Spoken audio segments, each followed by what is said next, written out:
This is China Business Cast, your guide to doing business in the wild, wild east. We're here to get detailed and get personal with experienced entrepreneurs making things happen in China. If you want to learn from on-the-ground accounts of how business actually gets done, this is the program for you. Hello and welcome to China Business Cast. I'm your host, JP. Just a little update this week. If all goes well, this podcast should be live on iTunes as of this week. And if you do like the podcast, please do leave us a review on iTunes. So today I'll be speaking with Jamon Yerger. Jamon has been in China since 2004, and he's the Chief Operating Officer of High Cappin, a company that specializes in apparel and accessory sourcing, including quality assurance, quality control, and project management. Today we're here to discuss how to avoid sourcing mistakes. So without further ado, here's the interview. Welcome to the show, Jamon. Hey, thanks. Kind of hanging out in my storeroom right now. Yeah, this is our first episode we've done where it's an in-person interview. So Jamon's in Shenzhen, I'm in Shenzhen. We're sitting down in a room surrounded by all sorts of bags and hats and apparel. Yeah. It's pretty cool. Kind of unorganized at the moment, but we're working on that right now. Well, very glad to have you on the show today. So the goal for this interview is to really get your experience on, the whole sourcing and manufacturing process and understand what are the likely mistakes and pitfalls of going from a concept of a product to the finished product. So all the little points in between where it's possible to make a mistake. There's a lot. There can be possibly a lot. Yeah, so we want to point those out to the audience and talk about how we can avoid those mistakes. So that's the main goal of this discussion. But before we jump straight into it, can you give us a little background on your China story? I'll just give you kind of the small version. Basically, I've been in Shenzhen for almost 9 years now. I hope I got my math right. I came here at July 24th, 2004.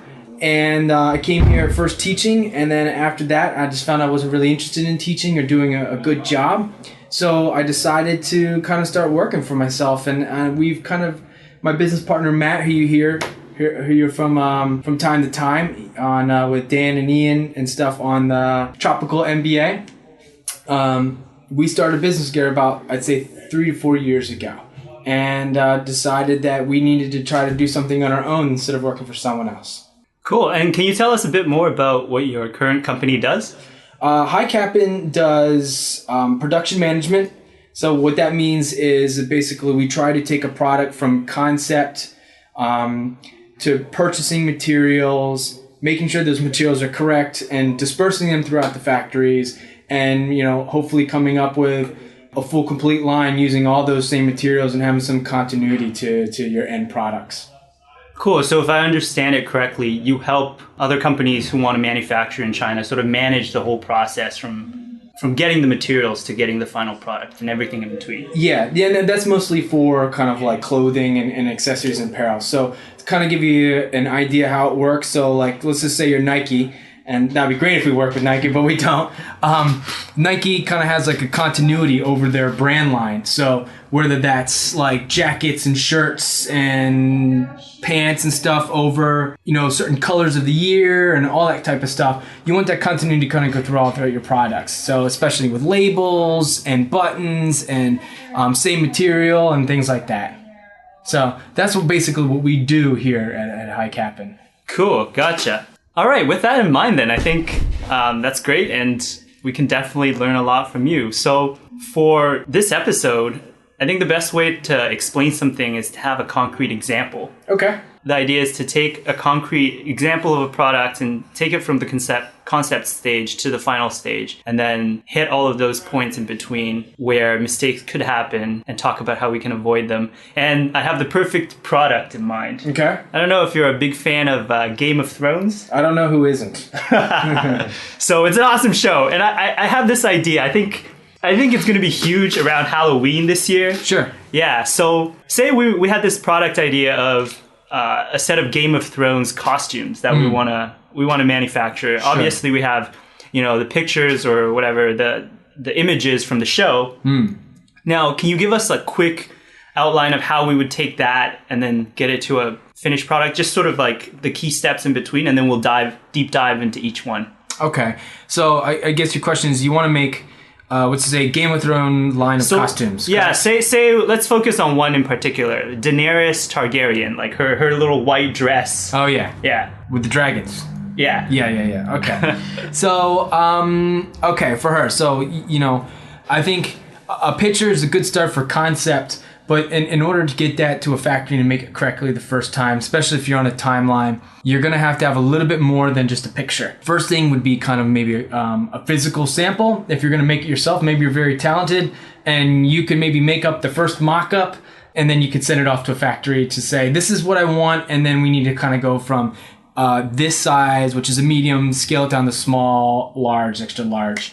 And okay, so maybe you're not that talented. Okay, so the next step is you need someone who can maybe get you some drawings. So what that means is that you actually have to kind of be aware about what these measurements are to make one piece of this type of clothing. Because if you don't have a clear roadmap, a factory is not going to be able to figure it out for you. Right. So that's kind of the first step, is kind of having a clear physical sample of the specification that you really want, including sizing, material, how you actually want it to feel, and what actually that material is. Is it polyester? Is it cotton? Is it leather? Do you need leather accents and metal pieces? So you leave guessing, you'll get a guessed product. Right. Sure. Okay, so say I find like a local design school student. Sure. And I mock up an initial version of the dress, and it's great. The material we found works well. So we send that over to the factory. So based on that, what is what would be the first process? Okay, so which is right now, we assume the first step, you have your drawing, and you had an art student do a drawing for you and kind of give the measurements about what you want. Maybe you can even send them an example of the material that you would like to use. And your first step, I think, is you would want to send it to the factory, hopefully factories, and then have them quote it out first. Because before you even get to that other step of having them make samples, you want to see if the pricing's even right, or if they'll even do the quantity that you're asking. So that's kind of the first step, is you're asking them, say, I need this many, what's the price for that? And then once you've you've clarified with those facilities that, okay, these guys look good, these guys didn't really answer my questions, this one's really high, you kind of focus it down to 2 or 3 that you like, and then you send those, maybe physical samples or cottons or anything, something that you want to really work with them. Then you want to make a sample after you've received your quote. So then you're kind of making a sample at that point, which won't come out perfect the first time. And that's kind of what we like to, people forget about a timeline. I think it's a good assumption especially in clothing. I'm not sure about, I am sure about other types of widgets, but for clothing, it's usually from concept to quotation to sample to final production. You're probably looking at about realistically 60 days. And that's fast. That's I think that would be kind of fast. So your first step would be quotation. After that, they look good. Second step would be get a sample made from maybe those 3 guys and see which one comes out right. You're going to get those samples back, and then you're going to say, okay, I need to change this. This needs to be adjusted. What are some examples of, based on your past experience, what are some examples of things that don't come back right? Details, small details, sizing, maybe not exactly the material that you want. Mm-hmm. So the first one was details. Details is because maybe one, it's not clearly illustrated within your drawing and you let it up to kind of guessing, conflicting information on the drawing. Maybe you have all these graphics that you sent them that are very cool, but they're not really on the drawing. So you kind of have 2 sets and they don't always sometimes they don't always come back to you and ask you the right question, say, which one is it? And the way to prevent that is that, you make sure you go over it with them maybe online or on email or QQ or Skype and say, hey, these are all the details. What's really important to me, make sure those details get done. Second is sizing. Sizing is kind of very interpretive.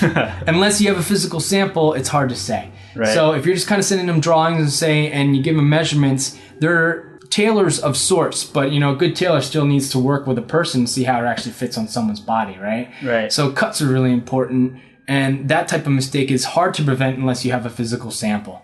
Gotcha. And then the last one I said was kind of material. Yeah. You might send them material, say, I'm looking to emulate this. They might send you back a sample that's close, but not exactly. So if the material is very important to you, you would want them to kind of give you a choice of materials to choose from and actually possibly feel, and say, I want to go with A or B because it's softer or it's giving me the right color that I need and things like that. Okay, cool. Yeah, that's really helpful. So we've gotten the initial sample from the factory, and let's say we iterated a little bit to tweak all the details to make sure they got it right. Correct. What's the next step?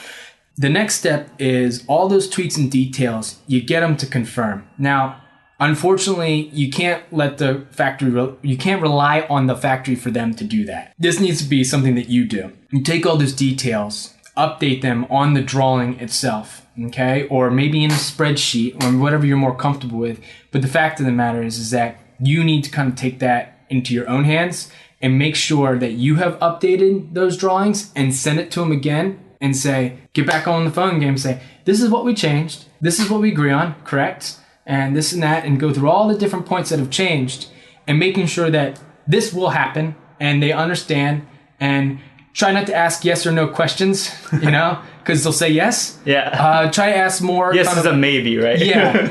Try to ask more questions with definitive answers rather than yes. Like left or right? Yes. Well, then I have to choose one. They can't say yes.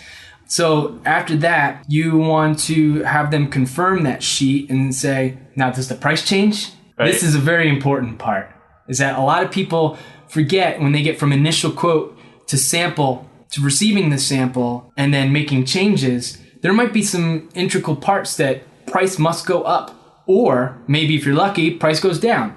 But you kind of have to understand what that means. If the price is going to go down, why you believe it should go down. But secondly, price goes up. You need to make sure when you confirm your final sample and the changes that you made, has the price changed? Because sometimes they don't tell you. Not because they're sly, it's just because sometimes it's an assumption.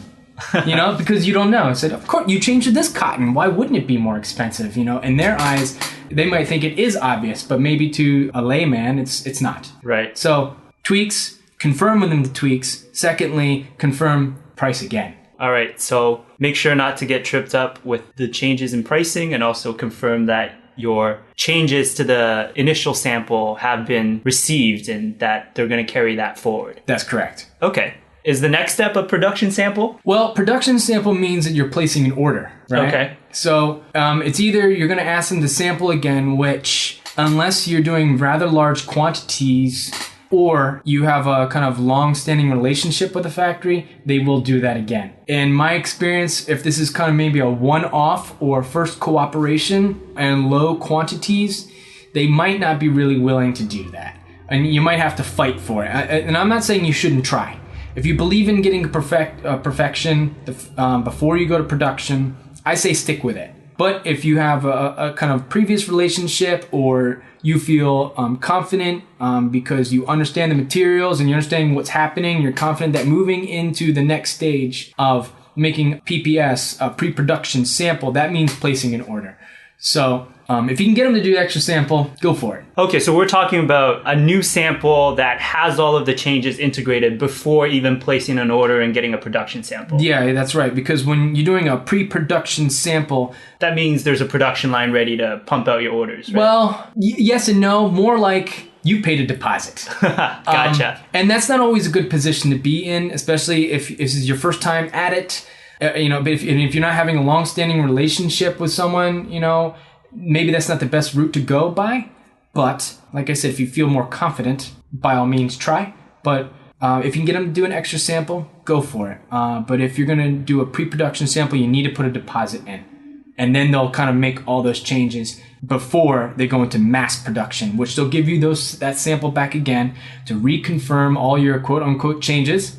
And maybe you'll have to catch something there again. Who knows? All right. So say I were really to go into making the Daenerys Targaryen dress for this Halloween, Jamon. How many do you think I should make? Based on what usually the factories consider a reasonable minimum and what you think is going to be the demand? Probably 300 to 500 is the minimum. Probably the minimum. And it would be a small shop maybe a trading office, but that's kind of a trade-off. Right. Because for low quantities, it needs to be a smaller factory for it to be interesting to them. You're not going to find ABC's costume factory who does over 1,000 a day interested in your 300-piece order. They might do great work, but you're never going to get them to bite. Yeah. So the kind of the trade-off is if you're going to do kind of 300 to 500, which is a minimal requirement on something like this, it's rather simple. It seems like a white dress. It's kind of flowy. Not a lot of prints, not a lot of super customization going on. I think 300 to 500 sounds reasonable. But like I said, the trade-off is that it's going to be a smaller factory, which means not as organized, not very attentive as far as customer service goes. There might not be a lot of English going on there, a lot of lost in translation moments that are possible. Second is a trading company, and sometimes people think trading company sounds like a bad word, but for people who are just starting off, it's a method for you to start, at lower quantities, and they offer services that they're able to get you in contact with factories that can do this. That's kind of what you're at right there. Okay. All right. Say we found a factory. We're going with like a 500 unit run, and we paid the deposit. Right. Where do we go next? All right, so you've gotten your sample. This is assuming that we didn't do another sample. We've done the first sample. We want to make the changes. We're making the deposit, and now we're going to make a pre-production sample. Okay. So before you even put your deposit in, what I would suggest is making sure you get a timeline and get very clear about when said deposit is in. From what day will you have your pre-production sample to confirm? How many days will you have to confirm it? What will be your final X factory date before you put any money in? Right. Just to kind of get on the table. Again. And does there need to be a lot of paperwork signed at this point? How does it usually work? On these small orders, it's hard to do a contract for every small order. Gets ridiculous. But I think if you can document it in invoices, clear specification sheets, drawings, and emails that confirm what you said, and make sure you get your details down. You're not going to lock anyone into any real promises, but you want to let them know that you're both understanding the same thing. Right. And I think that's important. So that process is not really about paperwork. It's just about making sure that the details are laid out very clearly. Those details have been confirmed by each side and say, okay, we go now. And that's how you would start. Okay, so make sure to get the documentation, as much as possible, like purchase orders, invoices, and things like that. Definitely. Maybe not a contract for like a small 500 unit run. No. All right, we got all that stuff in place. We're looking at our first pre-production sample. Sure. What could go wrong here? Well, what could go wrong is that, one, maybe the changes that you've requested are still not made. Or those requests you did make were not executed correctly. From that point, this is another opportunity for you to readjust. Now, usually these are small problems that can be fixed. Perhaps maybe a woven label is not correct, or maybe a certain fit or cut is not correct. But at this point, you shouldn't be saying this material is not correct, because you should have confirmed that material before. Right.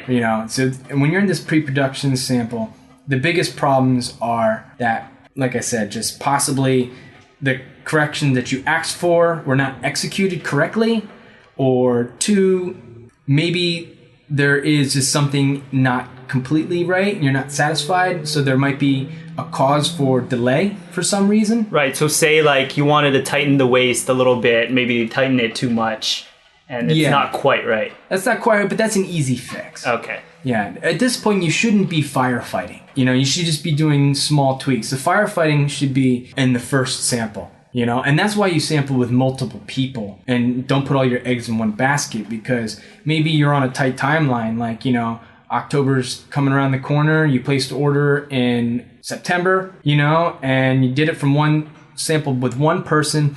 You kind of get it back and you go, oh, it's not very good, but okay, I'll try to adjust it. And, if you maybe would have sampled with 3 people, you would have had kind of a choice, if you just would have gone with the one, you got that one sample, you go, oh, I got to make a lot of adjustments on this. But you might have gone with 3, and the one guy hit it right on the first time and very small adjustments. And that kind of gives you a really good feeling that, okay, these guys know what they're doing, and the firefighting, like I said, should kind of happen more in the beginning. And then when you're placing your deposit, you need to be very sure and clear about your specifications so you're not firefighting when all your money's in. Okay. Actually, you bring up the timeline issue. What is a good timeline to get something simple like this from concept to final production? I guess it varies, but it varies. Like a rough outline. Let's just say concept to your first email, to quotation, to sample, to receiving sample, and then confirming, purchase order, PPS, end of production. And then I guess you're going to ocean ship this because you don't want to spend $1,000 or $1,200 on shipping these goods. Probably even more, maybe $3,000 to air ship it. Right. That could be possibly, like I said, 60 to 75 days. Because so we'll still make it in time for Halloween, right? Yeah. Starting now. If there's no problems. Okay. If there's no problems, and that's why you want to plan for these, because you have to really. People always forget about shipping for some reason, and they end up losing a lot of their possible profit through getting it out the door. So kind of from concept to quotation should take about a week, and then your samples should take about 15 to 30 days, depending on how many different samples you're doing and the quantity of those samples. And then after that, you kind of have a week in between there. Standard ship time could be about 30 to 40 days for production.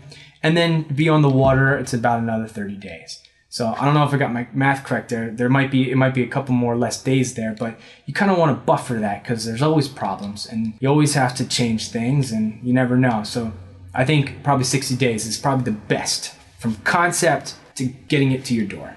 Okay, so that's the best case scenario, and you're saying we should build a little bit of buffer in there. Yeah. Okay. Yeah, but again, this is a customized piece of material, that you're trying to make. If you're just buying standard things right from the place, you could probably get this done within 45 days easily.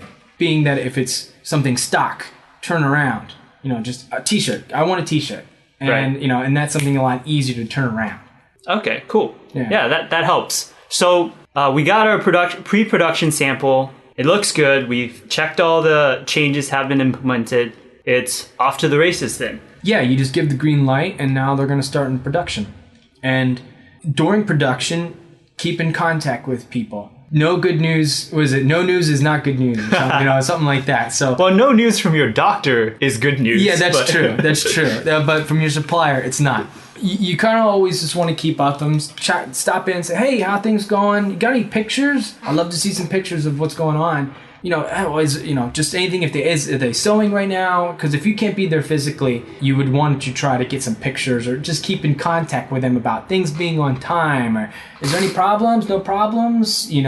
Maybe there were some problems that came up in pre-production samples that you want to just re-review again with them, just to ask. I believe just being consistent in your actions as far as asking and reconfirming lets them know that you will continue to do this, and lets them know that they will have to pay attention to these type of things. When we do productions, we at least get out there once during production. Now we're out there before to do meetings, things for confirmations of cuts and materials before production, but in production, it's good at least to get out there once. But if you can't be there, what I said before is the next best thing you can do. And when you say you get out there during production, is it usually during the first week or do you try to time it? Well, you want to ask them. Okay. You want to ask them about, because, in your mind, you say, go. And then, everyone automatically puts things on a table and starts cutting away. No, they're on a production schedule and you're in a queue with other people. And, when you start putting your money,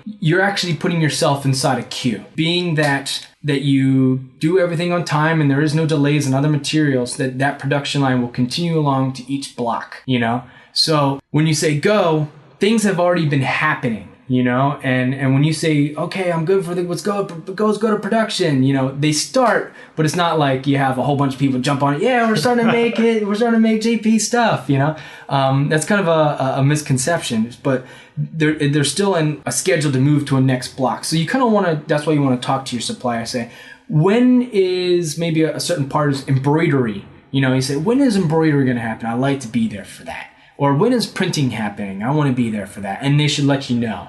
So you say, okay, or I want to be there for sewing. So you can ask them about these type of things and make sure you're there. It's not always to the day. It might change because of production delay, or it might be a day early. So you just want to make sure you contact your factory about that and just communicate your concerns of what you would like to see. Cool. All right. During production, if everything looks good, well, actually, what could not look good during production? What are some of the things that you've seen that worried you during your production visit? Well, if we're talking about clothing specifically, and there's different sizes, right? So you're doing, let's just say, again, we're doing 500 as the example, and we're doing a small, medium, large. Extra large in women's clothing doesn't sell very well, I don't think. So I think you just want to say small, medium, large. And what you do is, maybe they can mess up the cuts. Maybe the label goes on the wrong one. The medium actually has a large label on it, or something like that. Or maybe the stitching isn't very clean. Stitching mishaps. Woven labels are sewn upside down. And this is not always caught in the pre-production sample, right? Because they were paying extra attention to that one. Yeah, but now, because the pre-production sample is still done in a sample room. Right. This is a different kind of a department, usually, not on the production line. So, that pre-production sample is kind of like their mold to follow and be like, is this correct? So that someone can go back. So to catch these kind of things is that, you want to be there to do inline inspections to kind of maybe see these things. Again, if you're not living in China or you don't have someone going there to look for you, you have to rely on possibly someone going there for you that maybe you can hire a third-party QC company to go do that for you, and they're very cheap. You can have one man day for about $300 and they're usually kind of spread around in a lot of different places. So you just give them the requirements of the things that you're looking for that they have to go look for. $300 for peace of mind and making sure that it's done correctly could possibly save you thousands of dollars. Yeah. So it's something you have to think about, Right, especially if you're doing a larger order, right? Of course, yeah. Sometimes, what is it? Penny wise, pound foolish, I guess is how you say. It's sometimes you think, well, oh God, I got to spend $300 for someone just to go out there and look at it. But just imagine if you didn't do it. So it's kind of like insurance. A lot of people don't want to buy insurance, but the day that you do buy it and something does happen, you're very happy that you did. Right. So it's kind of a personal decision that you have to make. And, it's a little bit of a gamble. Depends on if you're a gambling man, I guess. Yeah. I think it's a safe bet. It's always smart to do. Yeah. We have QC teams. We're not paying them $300 a day because they're our QC teams and we pay them salary. Yeah. So, we've also had opportunities where we don't have an ability to be up north where some of our factories are. And it is a lot cheaper for me to have a QC company to go there for $300 a day instead of me sending my team with a plane ticket to go up there and stay the night and, all that kind of stuff. So it does make sense sometimes, as far as costs. Okay, great. So we got the production going. We've done the in-production visit, the inspection. Sure. I guess the next step is when the production finishes. Right? Yeah, well, the production's finishing up. What you want to do is you want to make sure that someone looks at the goods. I always prefer to be in the factory before they put them in the package. Mm-hmm. Or as they are packaging. Because there's nothing worse than getting to a factory and you're supposed to maybe check, 300 goods and they're all in boxes and you have to pull them out of their packaging and you have to pull them out of their nicely folded stuff and then you have to go and check everything. Because one, it takes a long time. Two, sometimes you're maybe not as inclined to check as many, because, sometimes people are lazy, So what you want to do is try to be there as they are packing. So one, you can see how packaging is going. And you can say, okay, the packaging looks great, and they're putting the labels on correctly on the outside and the SKU numbers. That looks great. Now you want to make sure you go and actually lay out all the sizes, lay out all the clothing by size, and then go through them. And that's kind of actually a nice trick because what you do is that you do smalls, then you do mediums, and then you do larges, and you do start from beginning first and then medium then large, because what happens is you start looking at the smalls and you're looking at all the details, and so you're doing kind of two things. You're looking at all the product, but then you're also confirming the sizes are all the same, you know? Because you're not going to measure every one. You're going to maybe measure 5 or 6 compared to your sizing table. But then as you're going through, you're going to start seeing visually that they all match up. And sometimes like you'll see, oh, this one's a little bit bigger. Why is that? You know, because you've already looked at 20 of them. Yeah. And then you're like, oh, they switched labels. So then you start keying on things and you start seeing that and you go, uh-oh, there's a medium in here. And then you go, uh-oh, how many are switched? So then you can start seeing those different things, you know? Okay, so switching labels on sizing is something that could happen. What's an example? What are some other examples of things you've seen? Sizing labels are a big issue. That's something you definitely always want to check, especially if you're talking about thousands and thousands. I mean, it can be if you're on a tight schedule and these items need to get out, and as they're packing, you find out that possibly you don't know which ones got mixed up, then you're looking at a delay to get this fixed, because you can't send out goods that say large that are actually small or vice versa. You know, it just becomes mayhem, and you're going to get returns and cause you even more money because you'll ship them over and it costs you a lot of money.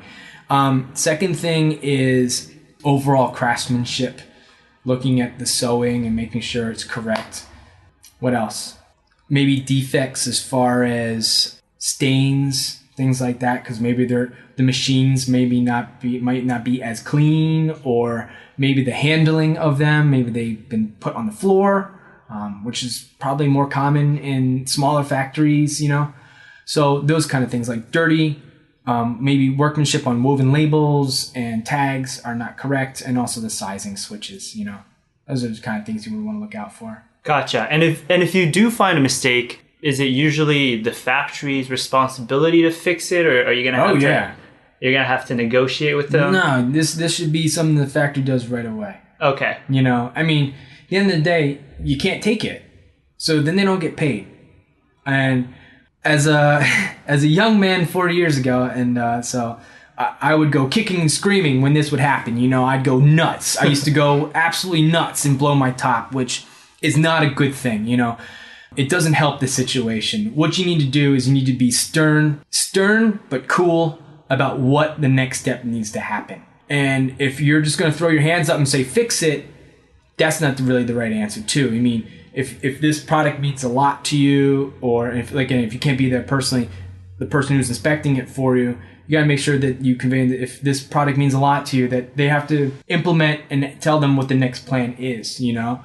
Now, the factory should be responsible in fixing these things, but you kind of want to give them the next suggestion, you know? Okay, so for example, switch labels, you know, they have a methodology to figure that out. Usually they'll start weighing all the goods and start finding out which one's heavier, which one's not, and then it's a quick fix. And you don't want to start screaming and say, oh, you need to fix it right now, and this and that, you know? You want to develop the plan with them. And you say, what's the next step? How do we fix this? And I don't say you have to be happy about it and shake their hands, but you want to understand what the next step is to fixing those goods and working through them on that.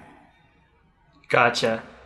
So hopefully if we followed all of the checkpoints beforehand, you know, with a sampling and pre-production sample, and also visits during the manufacturing, we won't run into any big surprises when the things are being packaged, right? You should. It should be that way, but it's not always that way. But so if you're going to shoot for 90%, that's what you can get, I think. Because there is mistakes along the way.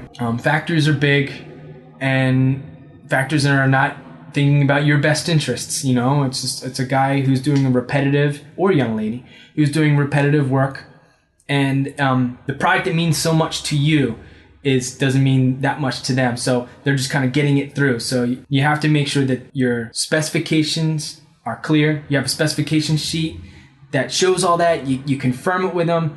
My kind of credo has been confirm again, confirm when you have questions, confirm when you're nervous, confirm. Just always confirm. Just and be analytical about it. Don't be yes or no questions. Get some answers out of it, you know?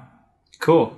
Yeah, all right. So let's hope everything, well, let's not hope. Let's say that based on all of our diligent work along the way, that it's sort of like a final inspection while the production is wrapping up, right? Yeah, that would be your final inspection. Yeah, correct. So everything looks good and it's getting packaged, it's getting ready to ship. That looks good. So is the next step simply to get that on a boat and then you pay them when it arrives, or you pay them? Well, I mean, that all is established in the beginning. In the beginning of relationship. Are you doing 30% deposit, 70% balance? Usually in these small orders, you're not going to get terms. If you're doing larger orders, you are kind of an established company, you can get terms. Some people prefer to do 30-70, which is 30% deposit, 70% balance when the goods are confirmed and they're good to go. Some people do deposit and then 30% deposit, and then they do a 30-day net, which means that the goods will go out, get on a ship, and they hold maybe the bill of lading if they're doing shipping for you. And by the time it gets to the port, then you pay them the balance. Some people do 60-day net, but usually those days are kind of gone. You don't really get 60-day net on anything anymore. And if you've been working with someone for a while, or you're a bigger company, there's opportunity, maybe you won't have to pay anything until production's done. So there's a couple options. For guys starting out, shoot for 30-70. That's your best bet. Never give 100%. I always bargain down from 50. Say, let's do 30%. Or some people like to split it up. I'm not really a fan of that, of the 30-30-40 method. Or is it 30-30? Yeah, 30-30-40 method. What would the middle 30? When would that be paid? Usually like PPS, but then you're kind of putting things PPS or end of production, and then they're going to pay the 40% at the end of shipping or something like that. Oh, okay. I just think that's just overcomplicated. I prefer, especially if it's your first time and everything goes well, it's 30% deposit. Confirm all your goods, make sure it's done right, and then when it's finished, you see everything's good and ready to go, and then you pay up your 70%. So you try to give as less risk as possible when you're giving 30%. Right, and there's more incentive for them to get everything right? Yeah. If they have 70% of the sum riding on, the final payment. Yeah, usually the 30% probably, it doesn't cover everything, but they definitely want that 70%, but the 30% is enough for them to get going. I think that pretty much brings us up to the end of it. Yeah, right? So then you get a logistics company and send it out for you. Yeah, and then I put it on Amazon and post it on Facebook and rake in the cash. That's right. Alrighty then. Okay, so that was a very, very helpful walkthrough of all the things all the steps of taking a product from concept to the final finished production. And along the way, we talked about some of the pitfalls and mistakes that could happen and how to avoid them as well. So I'd like to wrap up the interview and thank you for your time. Sure. But before we go, is there one final message you'd like to leave for the audience? And also, can you give them a way to find you on the internet? Let's see. Final message. Be careful. Keep your head on a swivel. And, just always confirm and do your homework. So that's all I could say about that. And you can contact me at ChinaOpportunityPodcast.com. That's right. You guys are running a podcast as well, right? That's right. So if you're looking for more in-depth information on sourcing and manufacturing in China, definitely check out China Opportunity Podcast. Yeah. And we'll try not to bore you. Matt's there. He's the boring one. I'm the more exciting one. Yeah, so you can go to that website there, and my email is jamin@ChinaOpportunityPodcast. You can look .com, so you can hook me up there, or you can go to highcappin.com and check us out there. Great. We'll link up to those in the show notes, so you can check that out. Cool. Thank you for being on the show, Jamon. No problem. Thank you for having me. Cheers. Hope you enjoyed this episode of China Business Cast. For more about the program and to join the conversation online, check out ChinaBusinessCast.com. Thank you for listening.